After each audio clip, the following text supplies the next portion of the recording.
when I used to sell pro audio gear, I always said that I had to show the client the different options. So it would be like the cheapest, the moderate, and expensive option. And then they would have to figure out what option would work for them. And a lot of times, the client or the studio, they just wouldn't have the budget to do what they really wanted to do. And they said, do you have any ideas? And I would discount it as much as I could. But I start saying, let me come over to the studio and have a look around. And I would poke around in their studios and usually find all kind of gear that was in the racks or sitting in the storage or sitting in a closet that they're not using at all. Because I would ask them, when's the last time you used it? And they couldn't even think of when they used it last. And you start compiling a list of all the gear that's just sitting around doing nothing, and then figuring out what it's worth.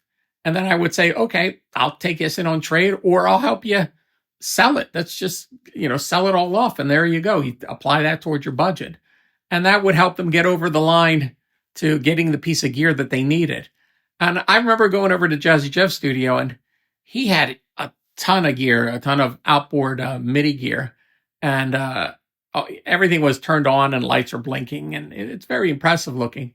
And I asked him, I said, do you use any of this gear? He goes, no.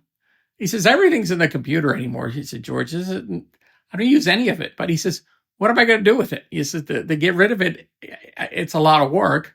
It looks good here. It's fine. And he says, I just turn it on and it impresses people when they walk in the studio. And I was thinking, probably a lot of studios do that. They have a lot more gear than they actually need. And it's too much of a hassle to get rid of. There's a mastering studio that I deal with. And I think they have a Crane Song STC8 they never use. And that's a beautiful piece. And there's a lot of gear that they have that they barely ever use. But they said, well, it's not worth the trouble to try to sell it. So I just leave it in the rack. But that's, I guess, the point of this video is a lot of times when you can't afford something, you look around in your studio and there's a bunch of stuff you're not using. And some of it, go on eBay and look at completed sales and see if it's sold and how much it's sold for. It gives you kind of a fair market value of what the piece is worth, and start compiling that list, and you'll see.